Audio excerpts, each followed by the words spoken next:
Fala, nação tricolor, sejam bem-vindos a mais um vídeo aqui do nosso canal Meu Bahia, tudo bem com vocês? Hoje falando sobre um assunto muito importante para o Bahia nessa reta final do Campeonato Brasileiro. Se a gente quiser ser competitivo aí até o final da Série A, escapar dessa luta contra o rebaixamento, a gente vai precisar resolver esse problemão. O título do vídeo é um problemão porque é mesmo. Se a gente quiser ser competitivo, a gente vai ter que parar de sofrer tantos gols assim. Eu vou tentar explicar e trazer uma análise nesse vídeo da minha opinião, né, do porquê eu acho que a gente sofre tantos gols e o motivo para isso acontecer. Mas antes de tudo, por favor, se você ainda não é inscrito aqui no canal, tá conhecendo o canal através desse vídeo, chegou de paraquedas aqui, por favor, deixa seu like e se inscreve no canal, é muito importante para apoiar o nosso trabalho. Se você achou que é um conteúdo relevante, se você gostar aqui do vídeo, por favor, não se esquece de nos ajudar compartilhando, deixando like, se inscrevendo. Isso tudo é muito importante para o YouTube entender que é um conteúdo relevante e assim entregar para mais tricolores também. Então, por favor, de coração mesmo, de um tricolor para outro, a gente está com meta para crescer muito nesse mês de outubro e conseguir chegar a 600 inscritos. Então, passada a introdução, vamos pro vídeo. Tá, vamos pro vídeo, eu me alonguei demais até na introdução,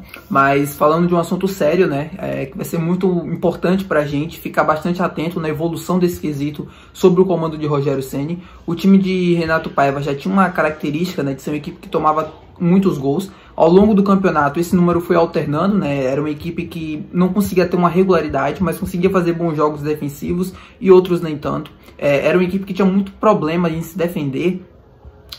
E quando passava assim em branco na defesa, eram os jogos em que o time conseguia ser muito superior no ataque. Essa bola ficava longe da defesa do Bahia, ela sempre ficava no campo de ataque e o time conseguia se defender, entre aspas, com a bola. Sobre o comando de Rogério Ceni, desde que ele chegou à equipe, o Bahia precisou passar por uma mudança de esquema de jogo, né? Esquema não, mas um jeito de jogar. O Bahia com Renato Paiva buscava ter um pouquinho mais a bola do que o Bahia de Rogério Ceni, mas por conta dos resultados, da necessidade mesmo dos jogos. O Rogério já disse que está incomodado com esses números, né, a quesito de posse de bola e controle de jogo. Ele é um treinador que gosta, ele segue essa mesma filosofia do Grupo City e, enfim, quer implementar isso aqui no Bahia, mas é óbvio, né, pela questão dos resultados, a necessidade dos resultados, a gente precisa muitas das vezes jogar feio, abrir mão do nosso estilo de jogo para conseguir segurar alguns jogos. Mas enfim, o Bahia é um time que tem muita dificuldade e tem muitos problemas em se defender, principalmente quando tem que ser assim, né? Tem que ser uma equipe defensiva. O Bahia não consegue se defender bem e acaba cedendo muitos espaços. Desde que o Rogério Ceni chegou, e aí, claro, ele não assumiu desde o segundo turno, mas enfim, já tem 4 jogos. O Bahia tem a segunda pior defesa do retorno, em compensação tem o segundo melhor ataque. É um time que faz muitos gols, mas também leva muitos gols. Isso nos atrapalha em conseguir construir resultados e triunfos. Eu vou tentar explicar para vocês, desde que ele chegou mais ou menos, né, e desde que o Bahia passou a ser uma equipe, entre aspas, um pouco mais defensiva, quais são os maiores problemas do Bahia e principalmente nos gols sofridos, porque tem muito erro de posicionamento, de cobertura, enfim, eu vou tentar explicar jogo a jogo, desde o jogo do Coritiba até o jogo contra o Goiás, para vocês entenderem um pouco da minha lógica. Bom, vamos começar pelo jogo do Coritiba. Foi a estreia do Rogério Ceni, foi onde ele promoveu as principais mudanças no quesito de comportamento, não táticas, né, mas de comportamento dentro do campo mesmo. E lembrando que eu não quero responsabilizar o Rogério Ceni por esses erros e pelos gols sofridos, né, por essa equipe ser tão frágil defensivamente. Isso para mim já é algo herdado do Renato Paiva, ele já admitiu diversas vezes e você era, assim, muito perceptível que ele tinha muitas dificuldades em montar equipes defensivas, em montar equipes que tinham dificuldade em se defender sem a bola, e ele já admitiu isso diversas vezes. E você assistiu o Bahia, você via perfeitamente esse problema. Então, muito por conta desses gols que a gente vem sofrendo, dessa fragilidade defensiva, para mim é algo deixado dele, né, e que o Rogério vai ter que agora, né, assumindo, vai ter que ser responsabilizado, né, com o passar dos jogos e com a evolução desse quesito. Mas vamos lá, no jogo contra o Coritiba, o Bahia acaba sofrendo um gol com 3 minutos de jogo, né, praticamente no primeiro ataque do jogo, o Coritiba consegue achar um gol. Se vocês perceberem muito bem, naquele lance, naquele jogo, o Cândido, que é o lateral, acaba saindo na perseguição do lateral quase no meio campo, e o Ratão precisa cobrir o espaço que ele deixou como lateral esquerdo, e ele não consegue interceptar uma bola, e o jogador do Coritiba encontra um espaço pelo lado, e os jogadores do Bahia o afundam a área. É um problema que vem se repetindo na maioria dos jogos, não sei se vocês vêm percebendo, mas analisem e prestem, principalmente nos melhores momentos desses últimos jogos, nas bolas aéreas, sempre que o jogador adversário está na linha de fundo, ele sempre cruza para trás, porque na maioria das vezes A zaga do Bahia, ela sempre afunda. O gol do Coritiba nasce assim. A zaga afunda, o jogador sobra sozinho na entrada da área e finaliza no gol. Nesse mesmo jogo do Coritiba, houve outro erro assim, né? Os jogadores entram na área, na hora do cruzamento, e os jogadores adversários sempre cruzam para trás, porque já é um movimento natural e sabe que isso vai acontecer, né? E a zaga do Bahia dá muito espaço. Outra coisa também, acho que os volantes do Bahia, nesse jogo ficou muito explícito, principalmente no segundo gol. Os volantes do Bahia têm muita dificuldade em cobrir os laterais. O Bahia tem dois laterais super ofensivos, que é o Gilberto e o Camilo Cândido. O Matheus Bahia é um pouco mais defensivo nesse quesito, mas o Cândido é muito ofensivo e acaba subindo bastante. E ele precisa sempre que o volante, às vezes o Tassiano ou às vezes o Resende, cubra eles. Cubra ele, né? E o Iago cobriu o Gilberto. Só que muitas das vezes essa proteção ali na lateral ela é defeituosa. Se vocês repararem, a maioria dos gols do Resende e o Iago estão desconexos, sabe? Tipo, estão em marcha lenta. Enquanto a jogada está acontecendo super rápido e as decisões também sendo tomadas bem rápidos, o Resende e o Iago parecem estar vivendo em outro mundo. Tipo, eles não acompanham muitas das vezes a jogada e os jogadores acabam chegando sempre com muita facilidade ou às vezes sobrando muito espaço na entrada da área. Isso já é um problema que vem se repetindo na maioria das vezes. Foi extremamente assim defeituoso no jogo do Coritiba, né? Essa cobertura pelos lados ela foi principalmente defeituosa no jogo contra o Coritiba, ficou muito explícito por conta do volume de jogo que o Coritiba teve nesse quesito. O Coritiba tem um dos piores ataques do campeonato e conseguiu encontrar boas oportunidades assim, e algo que vem se repetindo a cada jogo. No jogo contra o Santos não tem como não falar daquelas duas bolas aéreas, né? E aí naquele jogo a gente teve a volta do Vitor Hugo na zaga pelo lado esquerdo e ficou muito explícito o quanto o Vitor Hugo é lento em seu raciocínio, lento mesmo, em tomada de decisão, em correr, em agilidade. Ele é um zagueiro muito lento. O primeiro gol do Santos na bola aérea é uma dobra que os jogadores do Santos fizeram no segundo pau, muito bem feita, mas alertada. O Vitor Hugo, inclusive, alerta, aponta, né, pro jogador do Santos, que estava em superioridade numérica, mas mesmo assim ninguém muda a posição, ninguém faz nada, a bola viaja toda a área no jogador que estava livre, ele volta para a área, e o Vitor Hugo, que tinha percebido a movimentação dos jogadores do Santos, imaginava a jogada, porque se tinha dois jogadores ali, se tinha um em superioridade numérica, é porque algo aconteceria naquele setor do campo, e a bola provavelmente voltaria para onde ele estava. Ele não consegue tomar, né? Quando a bola viaja e quando ele olha para a jogada, a bola já está chegando no jogador do Santos e ele acaba fazendo o gol. Ele percebe no primeiro momento a jogada, mas depois falta raciocínio para acompanhar a trajetória da bola, imaginar que a bola voltaria para o lugar onde ele estava e para ele poder fazer o corte. No segundo gol acontece também numa cobrança de escanteio. O primeiro gol foi numa cobrança de falta, né? O segundo numa cobrança de escanteio. O jogador do Santos cobra para trás, o Juba não consegue interceptar, a bola volta para o meio. O Vitor Hugo, que estava na marcação do jogador que fez o gol, acaba saindo, deixando o espaço totalmente descoberto, e o jogador do Santos tem total liberdade para fazer o gol. Mais uma falha do zagueiro do Bahia. Primeiro, uma coisa que eu gostaria de explicar para vocês, para que muita gente não entende. Para mim, quando o time sofre o gol, não é culpa exclusivamente dos zagueiros. Para mim, a marcação ela começa desde o Everaldo até o Marcos Felipe. Então, quando o time toma o gol, a culpa para mim é de quase todo mundo, né? Todo mundo tem sua parcela de culpa. Um jogador deveria estar ocupando esse espaço aqui, outro deveria estar cobrindo aquele ali, deveriam fechar mais as linhas, deixar o time um pouco mais... as linhas mais próximas, né, para evitar passes entre linhas e quebrar assim, e o jogador, quando receber no meio, entre um e outro, ter um espaço tão livre, enfim, coisas do tipo. Mas nesses lances não tem como não culpar, para mim, principalmente o Vitor Hugo. O time todo no geral, tá? Porque era algo que deveria ter sido percebido dentro do campo. Porque se tem um jogador em superioridade numérica na segunda trave, perdão, é porque algo aconteceria ali. E os jogadores foram alertados, mas ninguém fez nada. Então, nesse caso, para mim, a maior culpa está no Vitor Hugo, porque ele percebeu primeiro do que todo mundo, e ele imaginava que a bola voltaria ali, e simplesmente não consegue acompanhar a trajetória da bola, ele não consegue imaginar onde é que a bola voltaria. E aí, quando ele percebe que estaria no jogador onde ele estava marcando, já é tarde demais, e o jogador do Santos acaba fazendo o gol. E aí vem o jogo do Flamengo, jogo que, por incrível que pareça, para mim foi o melhor jogo em quesito defensivo do Bahia desde que o Rogério Ceni chegou. Foi um jogo onde o Bahia praticamente não deu oportunidades ao Flamengo jogando pelo meio, né, da área ali. O Flamengo é um time que gosta de criar bastante jogadas pelo meio, é um time que cria e joga muito pouco pelos lados do campo, só faz isso quando o adversário obriga ele, foi o caso do jogo contra o Bahia. O Bahia fechou muito bem a entrada da área e obrigou o Flamengo a jogar pelos lados do campo, e o Flamengo abusou disso no primeiro tempo, principalmente com cruzamentos. O Gerson Não, perdão, o Everton Ribeiro acabou esticando pelo lado direito e o Bruno Henrique pelo lado esquerdo. E aí, com a dobradinha dos laterais, praticamente obrigou o Flamengo a jogar dessa maneira, né? Com bastante cruzamento. O BS se comportou muito bem também nesse quesito.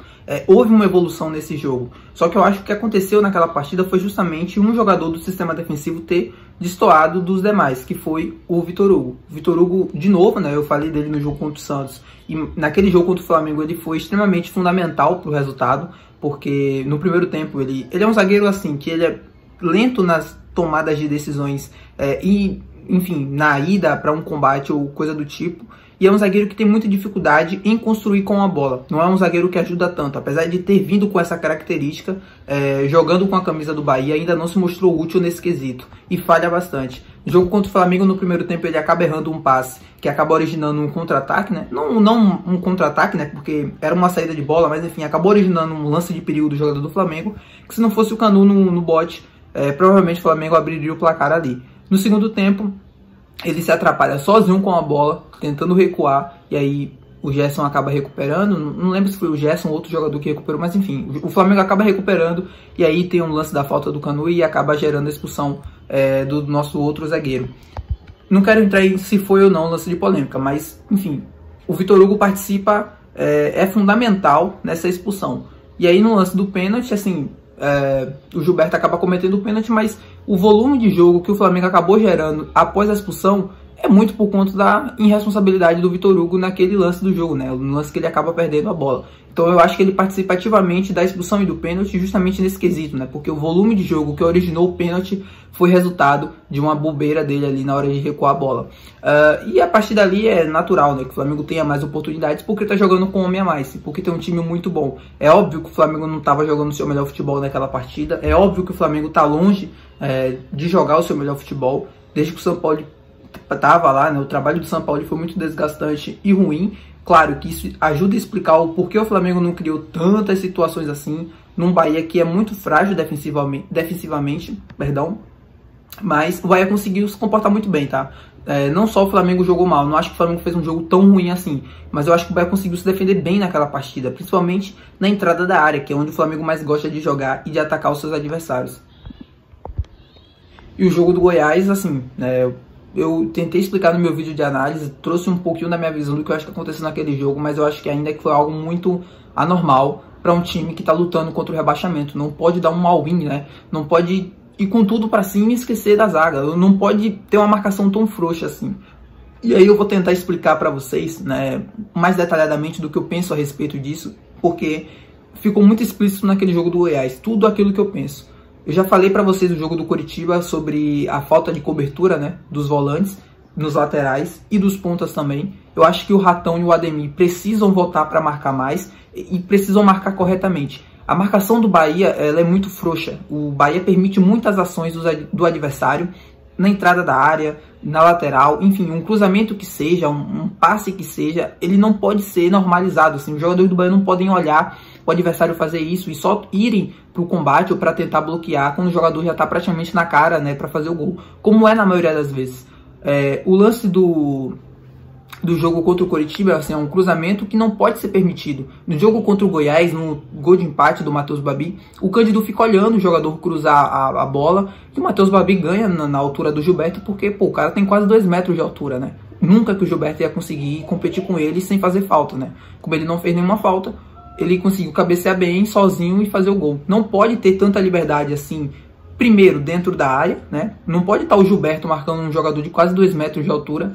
E segundo, não pode o Cândido permitir aquele cruzamento. Eu acho que muito dos erros defensivos do Bahia, ou muito dos gols que o Bahia acaba tomando, é muito por conta disso. Da falta de marcação mais avançada, né? Se você recupera a bola já no campo de ataque, ou próximo a ele, você acaba sofrendo menos na defesa. A bola acaba chegando menos lá atrás. E no caso do Bahia é diferente. O Bahia é um time muito permissivo, sabe? Os jogadores tocam muito, acabam rondando muito a área do Bahia, acabam cruzando muito na área do Bahia e os jogadores permitem esses cruzamentos, esses passes, enfim, que seja. E aí você fica muito mais fácil para encontrar jogadores sozinhos, como foi no jogo do Coritiba e como foi no jogo do Goiás. Cara, a gente venceu por 4-2 o Coritiba, a gente marcou 4 gols, acabou levando 2 de um time que tem muita dificuldade em fazer gols, que tem um dos piores ataques da Série A. E a gente tomou gol com muita facilidade. No jogo contra o Santos a gente estava com 1-0, controlado e acaba tomando uma virada de 2 erros infantis na defesa.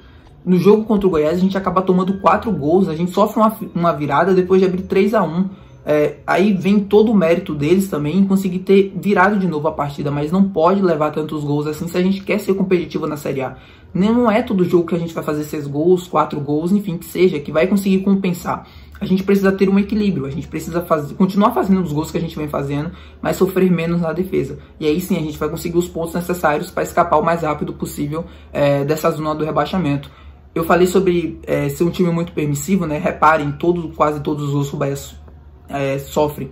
Os jogadores eles vêm tocando a bola desde lá de trás e quando chegam no campo de defesa é quando a marcação ela começa a ser mais agressiva. Essa marcação ela precisa ser mais agressiva um pouco mais em cima. O Bahia precisa marcar e buscar os jogadores lá mais no seu campo de ataque. Precisa pressionar mais em cima e essa pressão precisa ser, claro, organizada. Porque se você faz desorganizada é quando o adversário mais vai encontrar. Se o adversário tiver um mínimo de qualidade possível para sair dessa marcação alta, ele vai conseguir encontrar espaço na sua defesa. E era como o time de Paiva, a maioria das vezes, sofria tantos gols. Então ela precisa ser organizada para que você consiga buscar o seu adversário lá em cima, recupere mais bolas longe do seu campo de defesa e assim sofra menos gols. No caso do Bahia é totalmente diferente. É uma marcação que é permissiva e muito frouxa desde lá da frente, né, com os pontas e com os meias. Essa bola vai vindo, o adversário vem conseguindo carregar até jogar pelos lados do campo, que é a principal fragilidade do Bahia, por conta dos seus laterais serem bastante ofensivos, tanto o Gilberto quanto o Cândido. Os volantes não conseguem fazer muitas das vezes a cobertura bem feita. O Rezende é muito falho nisso. O Rezende ele percebe a jogada muito depois do que ela está acontecendo. A tomada de decisão para ir para uma corrida, para ir para um combate, para tentar recuperar a bola, ela tem que ser mais rápida do Rezende, ele tem que perceber mais os movimentos, e aí eu acho que ele jogando de zagueiro é muito melhor do que jogando de volante, porque ele percebe a maioria das vezes a jogada de frente, como um zagueiro mesmo, e consegue ter uma leitura quase que perfeita, jogando naquela posição. Gosto muito do Rezende como zagueiro, prefiro até do que jogando como volante, mas por conta da fragilidade defensiva na bola aérea, jogando com o homem à frente dos zagueiros na altura que ele tem, acaba sendo fundamental também.